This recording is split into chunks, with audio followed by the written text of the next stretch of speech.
Attorney general of Pakistan अमर मंसूर खान साहब मौजूद हैं। अमर मंसूर खान साहब, बहुत शुक्रिया हमें शो में ज्वाइन करने के लिए। सब जाहिर है जो एक पैराग्राफ है जैसे वकार का, उस पर तो सभी तनकीद कर रहे हैं और आमतौर पर सियासतदान तहरीक इंसाफ के रहनुमा कह रहे होते हैं चौक पे लटकाने की बात शहबाज शरीफ कहा करते थे, वो अफसोसनाक है। मगर जज साहब की तरफ से कहा जाए तो और ज़्यादा अफसोसनाक है। मगर अपील का हक है मौजूद, तो उसके बावजूद आप लोग रेफरेंस फाइल करने जा रहे हैं जज साहब के खिलाफ, क्या वजह है इसकी? देखिए, बात यह है कि एक दो चीजें हैं, एक है मिसकॉन्डक्ट और एक है मेंटल स्टेट। ये दो चीजें हैं जो कि बहुत वाज़े तौर पर रेफरेंस की तरफ खींच के ले जाती हैं। मिसकॉन्डक्ट के जुमरे में वो आ जाता है कि जहां पे कैपेसिटी या कैपेबिलिटी उसकी नजर आ रही हो जज की कि वो इस काबिल नहीं है कि वो जज कंटिन्यू किया जाए।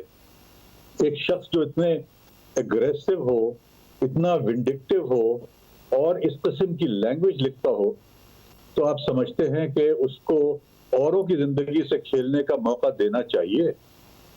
ये बड़ा एक इम्पोर्टेंट सवाल है जो कि शायद जुडिशल कमीशन ही आंसर कर सकेगी। मगर हमारे नजर में ये है कि ये मामले को जुडिशल कमीशन में ले जाना जरूर चाहिए। दूसरा ये कि इस किस्म के जो फैसले होते हैं उसमें एक मेंटल स्टेट भी नजर आ रही होती है कि क्या वो इस कोई ऐसा साइकोलॉजिकल इश्यू तो नहीं है जज साहब के साथ कि जहां पर के वो इस किस्म के फैसले दे रहा है। तो ये सब चीजें देखने के लिए बजाय इसके कि एग्जीक्यूटिव ये काम करे, एग्जीक्यूटिव सिर्फ इसको इन्वेस्टिगेशन के लिए, इंक्वायरी के लिए रेफर कर देती है सुप्रीम जुडिशल काउंसिल के अंदर, जिनके पास ये इख्तियार है कि वो इसको लें या ना लें या उनको रिमूव करें या ना करें। इसमें एग्जीक्यूटिव का कोई काम नहीं है। और सब क्योंकि तहरीक इंसाफ की हुकूमत के 15-16 महीने में अभी दूसरी दफ़ा हो रहा है, इसलिए मैं पूछना चाहूँगा। ऑपोजिशन भी बहुत ज़्यादा जजमेंट्स पर एतराज़ करती है। वो कहते हैं जी हमारे बारे में गॉड फादर लिख दिया, नहीं लिखना चाहिए था, मगर वज़ीर आज़म ने पूरी इलेक्शन कैंपेन का उसका हिस्सा बनाया। सिजिलियन माफिया क्यों कह दिया? वो कहते हैं जी जज का बायस शो करता है, इस किस्म की बातें नहीं करनी चाहिए, मगर वज़ीर आज़म ने उसको अपनी पूरी कैंपेन का हिस्सा बनाया। साकिब निसार पर तनकीद होती थी कि किस किस्म के फैसले देते हैं, कभी अदालत में डैम फंड बनाने की बात कर देते हैं, कभी जाके लोअर कोर्ट्स में मोबाइल फेंक देते हैं। मगर उस वक्त भी आप लोग बड़ी तारीफ उनकी किया करते थे। मगर आपने हुकूमत में जहनी तवाज़ुन, दो जजेस पर एतराज़ उठा दिया है, तो आप लोगों का क्राइटेरिया क्या है? ये दूसरे जजेस जिनके आप इस जहनी हालत और ये सारे के सारे बातें कर रहे हैं, किस क्राइटेरिया के तहत आप सवाल उठाते हैं?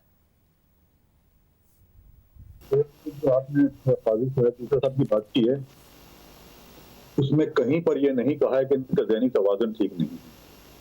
ये बिल्कुल गलत उसके पैराए में बात हो रही है। उसमें सिर्फ इतना कहा है कि मनी ट्रेल कहाँ है, आप हमें मनी ट्रेल दे दें। अगर वो मनी ट्रेल अवेलेबल है, अब जिससे कि वो घर खरीदे गए थे, तो बात खत्म हो जाती है, उससे आगे कोई बात नहीं। जहां तक ये पहली दफा ऐसा हुआ है कि जहां पर ये इशू रेज हुआ है कि क्या जहनी तवाज़ुन इस तरह का है कि जहां पर के एक शख्स जो है इस किस्म के जुमले लिखे और इस तरह से केसेस को चलाए, वो है जहनी तवाज़ुन की बात। और इसमें कोई इतना वो नहीं है। मगर गवर्नमेंट क्या कर रही है, एग्जीक्यूटिव का काम क्या है? वो तो सिर्फ रेफर कर रही है कि हमारे हिसाब से ये बनता है, कोर्ट ये या सुप्रीम जुडिशल काउंसिल जो है वो ये देखे क्या ये होता है या नहीं होता है।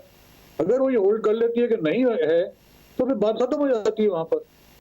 मगर अपील का हक है ना। और फायज़ ईसा साहब के हवाले से आपने कहा, फायज़ ईसा साहब ने यह बात की है कि हुकूमत और अटॉर्नी जनरल के मुताबिक मेरी जहनी हालत दुरुस्त नहीं है, मैं फोबियाज का शिकार हूँ, फरेबी हूँ, खुद को निजान दहीदा समझता हूँ। ये बातें उन्होंने कही अपने रिटन रिप्लाई में, जो उन्होंने अदालत में जमा कराया, कि आप लोगों ने उनके बारे में ये बातें की हैं। मैं आपके सामने बैठा हूँ और मैं ये कह रहा हूँ इस किस्म की कोई बात नहीं कही। चले आप कह रहे हैं, मगर साथ में ये बता दें कि आज हुकूमत का जो रिस्पांस है वो पाक फ़ौज के तर्जुमान के रिस्पांस से बहुत ज़्यादा अग्रेसिव है। उन्होंने बड़ा DGISPR ने मोहतात उनका रवैया नज़र आया कि नहीं चाह रहे कि यहाँ से इदारे मज़ीद तसादुम की तरफ जाएँ। आप रेफरेंस की और फिर जज को बहुत ज़्यादा पर्सनल कमेंट्स कहे गए, फ़रूक नसीम साहब की तरफ से साजिश की बातें की गई, फिर दो साजिश के साहिबा की तरफ से। तो क्या हुकूमत का रवैया टकराव की तरफ नहीं लेके जाएगा जब आप इतना अग्रेसिव रवैया रखेंगे, जबकि पाक फ़ौज के तर्जुमान की तरफ से नहीं था अग्रेसिव रवैया? नहीं, बिल्कुल अटैकिंग एक इशू है जो इश्यू को टेक अप कर रहे हैं, और वो इश्यू हम सामने रख देंगे सुप्रीम जुडिशल काउंसिल से। तो एक इश्यू को रखना सामने वो कोई इतना बड़ा मसला नहीं है। उसकी वजह यह है कि जब एक इश्यू रेज हो रहा है और ये बात सामने आ रही है, तो बेहतर ये नहीं होता कि उसका डिसीजन ही करवा लिया जाए। और कौन करेगा डिसीजन? उनके अपने लोग करेंगे, मतलब जजेस खुद डिसाइड करेंगे। तो ये कोई गवर्नमेंट डिसाइड नहीं कर रही है, गवर्नमेंट तो उनके हाथ में डाल रही है कि आप जाइए, आप डिसाइड कर लें, अगर आप समझते हैं कि ये गलत है तो ठीक है। सर मगर आप, मैं फिर कह रहा हूँ, अपील करना, सुप्रीम जुडिशल काउंसिल जाना अलग बात है, मगर एक सिटिंग जज का बाकायदा तौर पर प्रेस कॉन्फ्रेंस में उनके हवाले से, उनके जहनी तवाजुन के हवाले से बात करना, इनकॉम्पिटेंट कहना, साजिश का इशारा करना, और जब नून लीग बहुत ज़्यादा तनकीद कर रही थी तो बाकायदा तौर पर उस वक्त पाक फ़ौज की तरफ से भी कहा गया था कि इदारों के हवाले से ऐसी बात नहीं करनी चाहिए। अब आज पाक फ़ौज के तर्जुमान ने नहीं की है, आप लोग कर रहे हैं। देखिए, कोई ऐसी बात नहीं कर रहा है। जब एक जजमेंट आ जाता है तो वो पब्लिक डोमेन में आ जाता है। जजमेंट पे क्रिटिसाइज करना, या और जजेस को, जो जजेस लिख रहे हैं उस जजमेंट को, उनके बारे में ये कहना कि हम ये समझते हैं कि वो उन्होंने जो है वायलेट किया है कानून। हमारा ये हक है कि हम ये कहें कि किसी ने वायलेट किया है कानून। हमारा ये हक है कि हम ये कहें कि 209 में हम इनको लेके जाना चाहते हैं। ये वो है जो कि एग्जीक्यूटिव के पास एक अथॉरिटी है। अब अथॉरिटी को आप खत्म नहीं कर सकते हैं, और पब्लिक डोमेन में इसलिए बात को लाई जाती है ताकि लोग समझें कि क्यों ये बात की जा रही है और किस लिए की जा रही है। और सबसे इंपॉर्टेंट चीज ये है कि अगर एग्जीक्यूटिव ये समझती है कि ऐसी बात हुई है, तो उस सूरत में सही फोरम में जाना जो है वो कोई ऐसी बात, वो कोई गैर कानूनी चीज नहीं है। तो इसलिए अगर इस फोरम में जा रहे हैं तो वो कानून के मुताबिक जा रहे हैं। तो और ये फैसले को देखते हुए ये कह देना कि साजिश की बात कर देना ये दुरुस्त है, फैसला और जज के ऊपर साजिश का, पाकिस्तान के खिलाफ साजिश का, पाकिस्तान के का दोस्त ना होने का इल्जाम लगा देना, ये बातें दुरुस्त हैं? तो ये साजिश किसने, और ये जो है ना, ये अपनी तरफ से प्लीज, ये मीडिया में ये एक बड़ी बुरी आदत हो गई है कि वो एक चीज को आगे बढ़े। साजिश किसी ने नहीं कहा है। हमने ये कहा है कि जज साहब ने जिस तरह के जुमले लिखे हैं, इससे जाहिर होता है कि वो उनकी मेंटल इनकैपेसिटी है, जो कि सुप्रीम जुडिशल काउंसिल डिसाइड करेगी। अनवर साहब मीडिया पे ना डालें, प्रेस कॉन्फ्रेंस देख लीजिएगा। फिर दोस्त शिकवान साहिबा ने कहा है, शहजाद अकबर साहब ने जुमला कहा है। ये किसने साजिश कहा है मुझे नहीं पता, मगर मैंने और फरोज नसीम साहब ने, शहजाद अकबर साहब ने, इन तीनों ने जो लीगल इश्यूज डील किए हैं, उन्होंने, किसी ने नहीं कहा है। फेडरल गवर्नमेंट ने जो अपना स्टेटमेंट दिया है वो फेडरल मिनिस्टर जो है लॉ के, उनके थ्रू दिया है।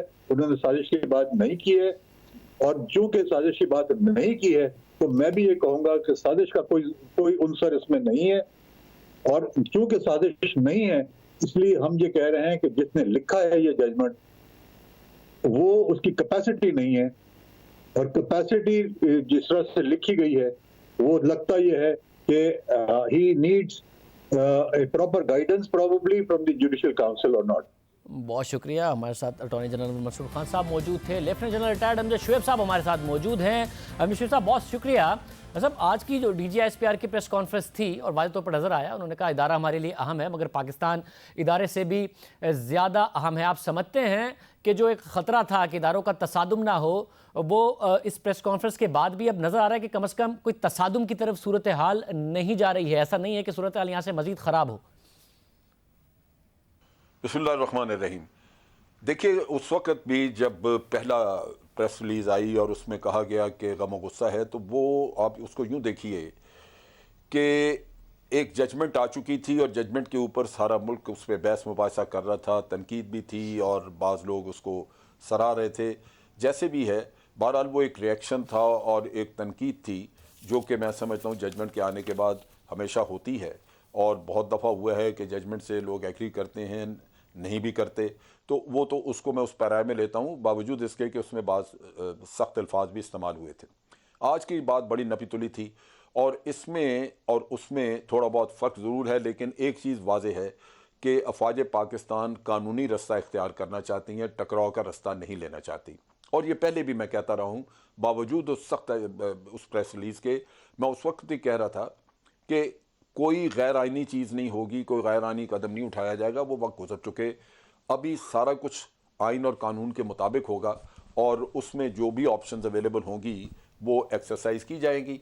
लिहाजा ये उस लिहाज से एक बड़ी खुशाइन चीज़ है कि आज आपको एक उसका अमली मुजाहरा भी नज़र आ गया और बताया गया कि प्राइम मिनिस्टर के साथ बातचीत हुई है चीफ ऑफ आर्मी स्टाफ की, और उसमें जो कुछ तय हुआ है हुकूमत उस पर अमल करेगी आगे और उसके मुताबिक सारा कुछ किया जाएगा। लिहाजा हुकूमत ने भी जो बताया वो एक आइनी रास्ता है। अगर आप सुप्रीम जुडिशल काउंसिल में जाते हैं तो बिल्कुल रेफरेंस हुकूमत भेज सकती है, वो रेफरेंस रिजेक्ट हो जाए या एक्सेप्ट हो जाए, दोनों सूरतों में आइनी हक तो मौजूद है हुकूमत का कि वो रेफरेंस भेज सकते हैं। तो लिहाजा ये एक टकराव की जो कैफियत नज़र आती थी वो ख़त्म हो गई। जनरल साहब ये भी बताइएगा कि ये फासले हुए कब, क्योंकि अब से ज़्यादा पुरानी बात नहीं है। जनरल बाजवा साहब की तो लेगेसी है, मुख्तलिफ स्टेटमेंट्स हैं उनके इदारों के हवाले से, इदारों की सपोर्ट के हवाले से। जब नून लीग पनामा फैसले के बाद एहतजाजी मोड में थी तो उन्होंने सहाफ़ियों से गुफ्तगू की, अखबारात में रिपोर्ट हुई कि उन्होंने कहा है कि जनरल कमर जावेद बाजवा ने कहा कि अदालत या उसके फैसलों से बगावत की इजाज़त नहीं देंगे। जिन्हें सुप्रीम कोर्ट के फैसले पसंद नहीं, अगर हम उन्हें अदालत की तजलील की इजाज़त दे दें तो मुल्क में अफरा तफरी फैल जाएगी। ये माहौल था अब से 15-16 महीने पहले, ये क्या ऐसा हुआ कि इतने फासले हुए? आज भी वो अदारे के साथ ही खड़े हैं। किस्सा ये है कि जो एक माइंडसेट नज़र आ रहा था यहाँ पे, वो एक ख़ास तबका, ख़ास जजेस जो किसी वक्त में किसी ने अपॉइंट किए और उनका एक लिंक था, उनका आपस में आप कह लीजिए कि उनकी वफादारियाँ भी आपस में मौजूद हैं। उनमें आप सबसे पहले शौकत अजीज़ सिद्दीकी का कॉन्डक्ट देखिए।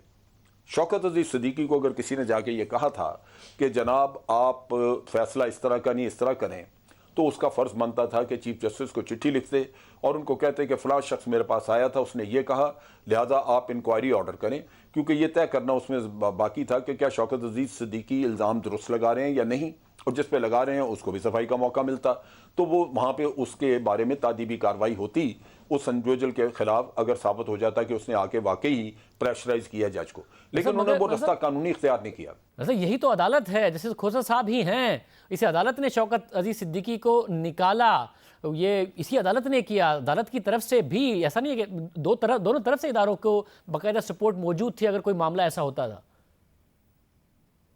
मैं समझा रहा हूँ, मैं आगे चलूंगा। मैं शौकत अजीज सिद्दीकी, मैं तो सिर्फ एक माइंड सेट या एक वफादारी की कोई और जगह जहाँ वफादारी होती है, मैं वो बता रहा हूँ कि उन्होंने फैसला ये किया कि इलेक्शन से 2 दिन पहले प्री पोल रिगिंग करने के लिए वो जाके बार में पब्लिक एड्रेस उन्होंने कर दिया और ये जाहिर करने की कोशिश की कि मियां नवाज शरीफ का फैसला भी गालिबन इसी तरह हुआ है जिसकी वजह से वो जेल में चले गए हैं, और इलेक्शन से 2 दिन पहले पब्लिक ओपिनियन को स्विंग करने की कोशिश की। ये वो माइंडसेट है जो, और वो इसी तरह आप अगर उसका काजी फायज ईसा साहब का फैसला देख लें, उसमें जब इसका फैसला किया गया धरने वाले लब्बैक के धरने के केस का, तो आर्मी के उन लोगों को सुना ही नहीं गया। आप उनको बुला के कहते हैं तुमने पैसे बांटे, उसको बुला के पूछा आपने कि पैसे तुमने क्यों बांटे या क्या थे, क्या वजह थी? ये चीज़ सारी हुकूमत ने जिम्मेदारी दी। शाहिद खाकान अब्बासी साहब ने चीफ ऑफ आर्मी स्टाफ को कहा कि आप ये करें, उन्होंने कहा जी मैं ये नहीं कर सकता, आप मेहरबानी करके ISI को कहें क्योंकि वो सिविल कपड़ों में जाके ये बातचीत कर लेंगे। मगर जनरल साहब, जब जस्टिस फाइज ईसा के खिलाफ भी रेफरेंस आया तो वो टेकअप हुआ और बाकायदा तौर पर अब तो ये ऑन रिकॉर्ड मौजूद है कि जस्टिस फाइज ईसा और चीफ जस्टिस खोसा के दरमियान जो इख्तलाफात हुए वो तो अब रिकॉर्ड का हिस्सा हैं, तहरीरी तौर पर रिकॉर्ड का हिस्सा बन चुके हैं। उन एक दूसरे के बारे में जो मनफी ओपिनियन था वो भी सामने आया। इसलिए मैं जानना चाह रहा हूँ कि यहाँ पर भी नजर आया कि जस्टिस खोसा ही थे जस्टिस फाइज ईसा के मामले में भी, फिर कैसे फासले हुए? मैं ये कह रहा हूं ना कि उसमें भी तमाम लीगल फ्रेटर्निटी जो है वो उनको तहफ़्फ़ुज़ दे रही है। अगर नहीं कुछ कहा जा रहा तो वो जायदाद का रास्ता नहीं बताया जा रहा है कि उसकी क्या है, उसकी मनी ट्रेल क्या है, बाकी तो सब कुछ कहा जा रहा है कि जनाब प्राइम मिनिस्टर नहीं कर सकता था, प्रेसिडेंट ने ये गलती की, फलां गैर कानूनी, ये बाकी हर राम कहानी आपको सुनने को मिल रही है। और यही आज भी जजमेंट में है कि आज की जजमेंट में ये कहा गया है कि जनाब आप सबके खिलाफ एक्शन करें। उस वक्त जो ओथ लिया हुआ था ऑफिसर्स ने, आर्मी ऑफिसर्स ने, फलां ने, ये ने, वो लोग जो है उन्होंने वायलेट किया और मुशर्रफ का साथ दिया, या अगर खामोश भी रहे तो उन्होंने साथ दिया, लेकिन जजों का नाम नहीं लिया उसमें, जिन लोगों ने उस वक्त ये 12 अक्टूबर वाले एक्शन को जायज़ करार दिया, वो फुल बेंच था। चौधरी इफ्तिखार, बहुत शुक्रिया। जनरल रिटायर्ड अमजद शुएब साहब हमारे साथ मौजूद थे, जैसे रिटायर्ड रशीद रिजवी साहब हमारे साथ मौजूद हैं, साबिक सदर सुप्रीम कोर्ट बार। जी साहब बहुत शुक्रिया। रिजवी साहब ज़रा एक पैराग्राफ जो उन्होंने लिखा उस पर बहुत ज़्यादा तनकीद हो रही है, आइन और कानून में उसकी गुंजाइश नहीं है ये भी कहा जा रहा है। आप भी समझते हैं एक सीनियर लॉयर के तौर पर, रिटायर्ड जज के तौर पर, कि ये एक नामुनासिब पैराग्राफ? बिल्कुल बिल्कुल मैं आपसे एग्री करूंगा कि 66 पैरा जो है वो इररेलेवेंट है और अपीलेट कोर्ट को उसे बिल्कुल स्ट्रक डाउन करना चाहिए उस पैराग्राफ को। और दूसरे जज साहब जो हैं शाहिद करीम साहब, उन्होंने उससे इत्तेफाक नहीं किया है, उन्होंने बाकी फैसले से जो है उस वक़ार सेठ साहब के एग्री किया है और बड़े अच्छे दलाइल दिए, दुनिया भर की मिसालें दी हैं उसकी हाई ट्रीजन के केसेस की और एग्री किया, लेकिन पैरा 66 से उन्होंने बिल्कुल एग्री नहीं किया है। तो ऐसे मैं नहीं समझता हूँ कोई जजमेंट ऐसी है कि इसको अपीलेट कोर्ट में डिफेंड करना मुश्किल होगा। ऐसा पर जो डिसेंटिंग नोट है, इख्तलाफी नोट, वो आपने पढ़ा होगा, उसमें जो वकला की मूवमेंट है जिसके आप भी रूहे रवा थे, उस पर बड़े सवालात उठाए गए हैं। क्या मुहरकात थे, कैसे ख़त्म हुई, आपने देखा होगा? जी वो माजरत से, बहुत माजरत से जस्टिस नज़र अकबर साहब का फ़ैसला जो है ना वो पर्सनल लाइक्स और डिसलाइक्स पर है। उसमें उन्होंने केस के मटेरियल से फैक्ट्स जो आए हैं रिकॉर्ड पे उससे डिस्कस नहीं किया है और रात गए फ़ोन आना, एतजाज़ हसन साहब का किसके साथ बैठे रहना, ये तो मुझे माजरत से ये कहना पड़ेगा कि ये ऐसा लगता है कि वो हाई कोर्ट के इतने सीनियर जज का फ़ैसला मुझे समझ में नहीं आता। बहुत शुक्रिया। रशीद रिजवी साहब हमारे साथ मौजूद थे। आज के प्रोग्राम में इतना ही। आपसे कल के प्रोग्राम में मुलाकात होगी। याद